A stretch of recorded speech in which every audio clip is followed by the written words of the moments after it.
Hey, what is going on guys? RVZ Stealth here, and in today's video I'm going to be giving you guys a few tips to hopefully help improve your top lane gameplay, and I'm also going to be doing this series for mid lane, jungle, support, and AD carry as well if you guys enjoy this. So let me know in the comments below if you like these type of videos and if you'd like to see one for every single position in the game. So I'm going to be doing it in a top 5 format, but the tip at the number 5 spot isn't any better than the tip at the number 1 spot. I'm just putting it in an order for the sake of the video. So at the number 5 spot, it's going to be to make sure you're pushing your lane after you pick up a kill or after the enemy laner goes back. You want to make sure you're doing this because it will deny them CS, which will deny them gold, and it will ultimately put you ahead of them. So make sure that if the enemy laner goes back or if you kill them, you're pushing the minion wave into his tower. The next tip is going to be to ward the bush. Ward the tri-bush at around the 3-minute and 30-second mark, because that's where the enemy jungler would be coming from, his red buff, most of the time. He's never really going to come up the river because he's going to finish his red buff, and he's most likely not going to take the route down and up the river. So ward the tri-bush if you're pushed around halfway at around the 3-minute and 30-second mark, because that's when the enemy jungler is going to gank, and then by doing that you'll know when he's coming, and therefore you can just walk away and not die in the early game.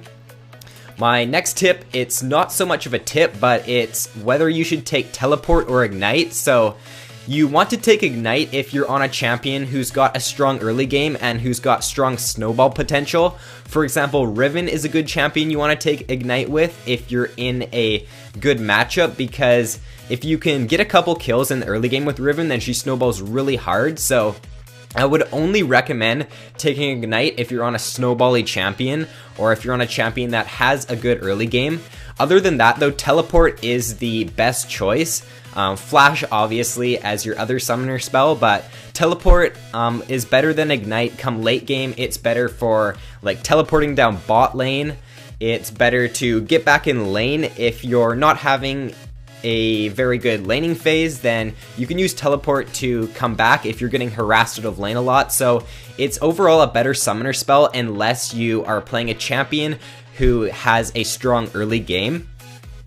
My next tip is going to be when you want to use your teleport. So you mainly want to be using your teleport to look for ganks down bot lane. So what I'd recommend doing is to communicate with your bot lane and get them to put a ward in the second bush, or in the bush farthest away from the bot lane's tower. Therefore you can, if the enemy team is pushing into your team's tower down bot lane, then you can teleport down bot and pick up an easy kill most of the time. So especially like if you're playing a champion like Malphite, you definitely want to look to do this, because then you can just use your ultimate when you hit level 6 and you're pretty much guaranteed to pick up a kill. So just communicate with your bot team, get them, or with your bot lane, and get them to place a ward down there so you can teleport down. Also, you want to be teleporting if your team's taking dragon and it looks like a close fight, then make sure you're teleporting down there to pick up the dragon. Teleporting to lane, you don't really want to teleport to lane if you don't have to, because you want to always have your teleport up. For example, if your team's like getting pushed down bot lane, you want to have it up in case you can get a teleport down there. Or if you're like around the 10-minute mark, I would definitely not be teleporting to your tower, because you could use it to teleport to dragon or bot lane. In the early game, like before 10 minutes, it's okay to teleport to tower most of the time, but I definitely use your teleport wisely and don't use it on your tower if you don't need to. So my next tip and my last tip is going to be to zone the enemy when you're ahead of them in lane. So if you can win trades, then definitely look to deny them CS and zone them out of the lane. So just don't let them CS at all. And if you can, just freeze the lane in front of your tower so they can't get any CS at all. A lot of players, especially in low elo, they don't do this. They don't zone their opponents from CS. So definitely look to do this because it's going to give you a really, really big advantage. So that is all for the video, guys. If you enjoyed, then be sure to like and subscribe if you haven't already. And let me know in the comments below, guys, if you want to see this type of video for mid lane, for jungle support, and AD carry as well. So thanks for watching, guys. I hope you have a great day, and I will see you in my next video.